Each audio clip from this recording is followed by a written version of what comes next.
Go ahead and share with us what your priorities are, what's going on in Washington and Congress for you. Thanks. Sounds good. Thanks, Dave. Great to be with you. I'll just tell you, when Senator Santorum endorsed me the first time around, I had a really tight primary race. Had a self-funder, and I won by 9 votes. And so never let it be said that every vote doesn't count, because truly it counted in that. And I've heard it for all these years, every time, is that I was the one that put you over the top. So I really feel beholden to everybody in your district, that's for sure. So I'll just cover a few things real quick and then take questions mostly. I'd rather just take questions mostly. I'm chairman of the House Freedom Caucus. It was founded 5 years ago to give voice to Americans who felt that their voice wasn't heard and that they were not being represented in Washington, D.C. And that's because we believed, I wasn't part of it, I hadn't been elected yet, that there was a conservative number of Americans that were just being, whether it was the Republican Party or the Democrat Party, their voices were not being heard. So that's why it was formed. You're going to hear, I guess, probably from another good member of the Freedom Caucus, Warren Davidson, coming up. We have just, in my opinion, the best members of Congress. We are very engaged. When we get together, there's very active, lively debate that goes on. It's probably one of the rarities that you'll actually hear constitutional debates going on about the constitutionality of action in the Freedom Caucus, and it's really an honor to serve with those folks. I was also asked to talk about the formation of the War Powers Caucus, and I'm the co-chair and co-founder of the War Powers Caucus. I formed it with Ro Khanna of California, and Warren, I think, is probably a member of that too. I mean, yeah. So there's just a handful of us, but when you remember that President Trump ran, one of the things he ran on was to end participation in the United States in endless wars, and that's really what we're about. And what we want to do is we want to repeal authorizations to use military force that are 20, 30, 40, 50, 60, 70 years old, that are being used by executive branch to engage in foreign military activities all over the world. So those two things are really critical. And then I was also asked briefly to mention the Fire Fauci movement. So about a little over a year ago was the first time I came out and said that Fauci had to go. I think I may have been one of the first people in America to say that. And the reason is quite simply this. I believe in a free America. And part of being free is that every one of us, assess risks every day in our lives. It may be as simple as whether you're going to eat pour milk on your cereal that's past the expiration date. You are making how you doing, Senator? You are making judgments every day and assessing the risk. And it isn't just on COVID. It might be on flu or anything else. How you're going to maintain your health and your safety, how you're going to live your lives. And it was obvious to me very early on that the movement that Dr. Fauci was engaged in and his efforts to enact policy would be crippling to the freedoms of Americans.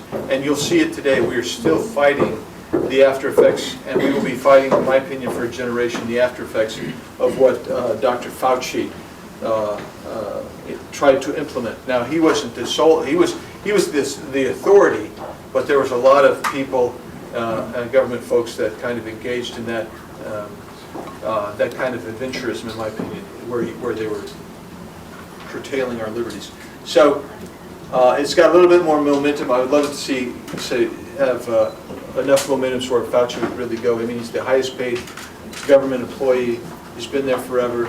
And he's been wrong on so many policies over the course of this epidemic. So with that, Senator, unless there's something you want to say, I was just going to take questions next. That'd be great. First off, thank you for coming, Andy. And one of my proudest moments was endorsing Andy in the primary when he ran in Arizona. It was a fairly contested primary, and I didn't hurt him, that's all I can say. I don't know if I helped him, but I didn't hurt him enough because he's I so would have warm. sworn you told me that you got me those 9 votes. Like I said, I didn't hurt him. It was an honor to be endorsed by you. Thank you so much. So with that, I can keep talking, but I'd rather answer questions. Yes, sir. Are you a member of the fertilizer caucus?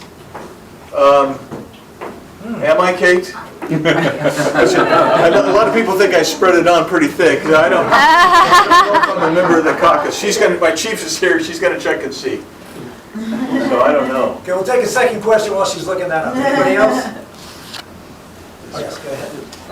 I didn't really get engaged in politics until this last election because of what happened with Donald Trump. And I just want to know what y'all are doing in Congress to make sure that the election doesn't get stolen again.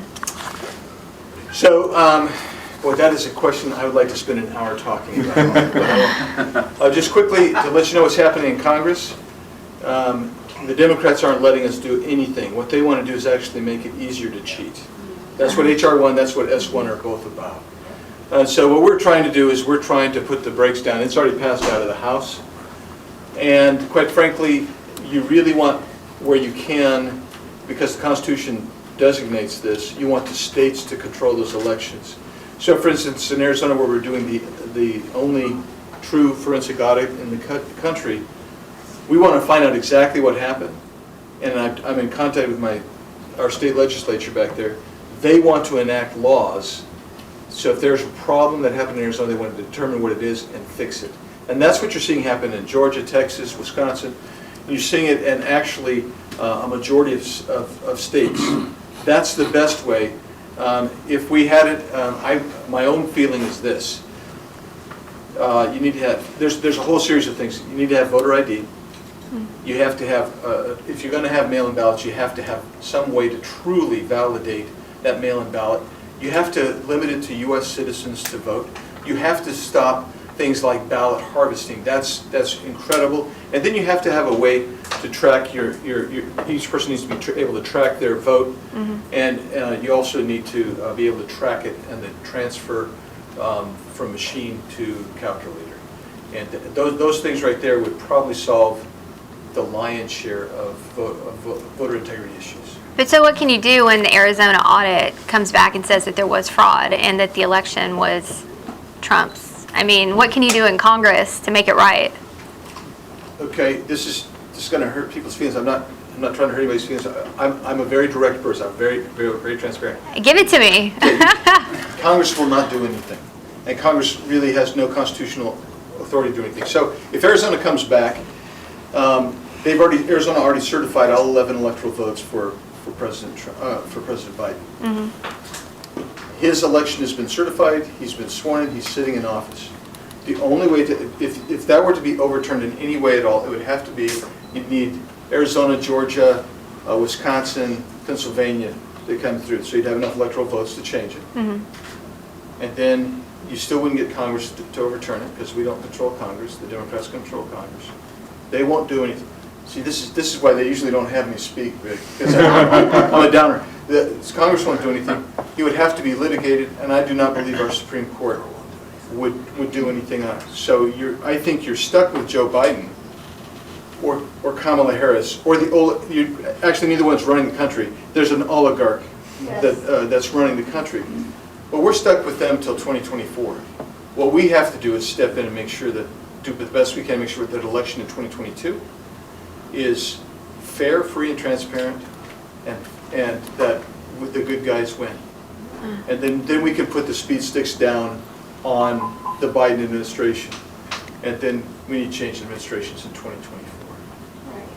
Congressman, we hear an awful lot about the Democrat Party moving to the left, practicing socialism, Marxism, Leninism, communism, whatever. You're in the House. What do the Democrat House members actually believe? How do you see this all happening? What do they believe? What are they trying to do? What's going on in the party? They're trying to hold it together. I'd just be interested in your perspective on what you see happening from a close-up point of view.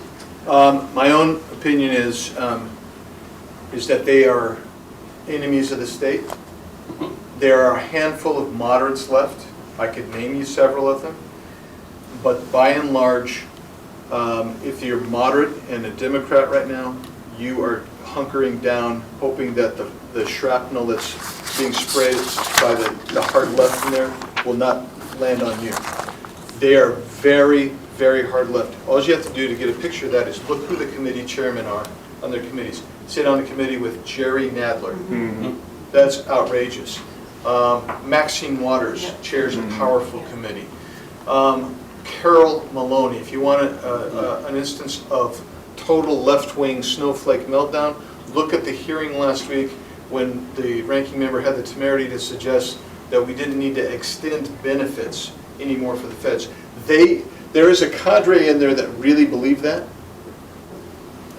and they are pushing that agenda enormously. I think you've got 65 or so hard left people, and probably 5 or 10 that probably lied when they took the oath to honor and obey the Constitution. But the reality is they are pushing as far as they can. Fortunately for us, the filibuster is still in effect in the Senate. Without that, we would be dead meat, and this thing would be, then we'd be having a little bit more frantic discussion than we're having today. But thank goodness for Sinema and Joe Manchin. So with the exception of working as hard as we can to turn both the House and the Senate red, how can we best help you guys? How can we best help you who are actually being our voice in DC? Well, one thing that I think that is very helpful is we need to hear from you positive strokes. I don't need it so much because I figure so many people hate me anyway. But some of my colleagues, they need that.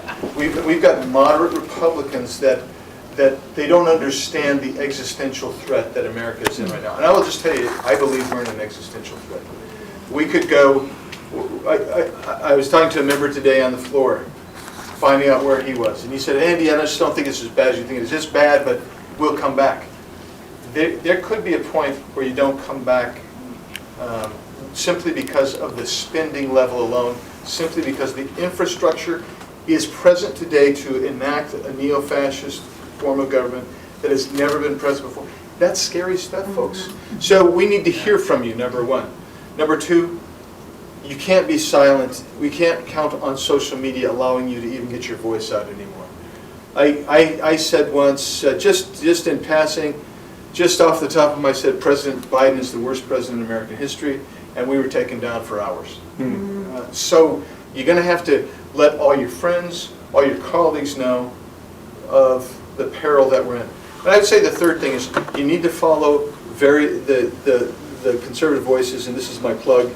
I don't even know what all my social media stuff is, but you need to follow us and check out our podcast, our Twitter feed, and Rumble, and all the stuff that we do. Why? Because I'm going to give you the conservative point of view. And the reason that that's important is because that's not getting out. That's not getting out. You know, I think I do 50 to 75 op-eds a year. We do all this stuff, and nobody reads op-eds anymore. So just so you know, when we do a letter, that gets more information. But I would say make yourself informed and then spread that information out. That's really important. Okay, to answer Sonny's question, you're a furlough. You are. I am. I'm spreading manure. You're Well, spreading. I had a question regarding nitrogen runoff, so I don't think that you're very active in that conference, but I was going to ask you if there was any negotiations going on between fertilizer companies and the federal government to maybe get some tax credit for farmers to put grant strips in to keep the nitrogen runoff from happening. If you can give your contact information to my chief there, we'll find out the answer and give that to you. Yeah, that's good, because I pester Rick all the time about it. Thank you. Thank you for coming. Thank you all very much.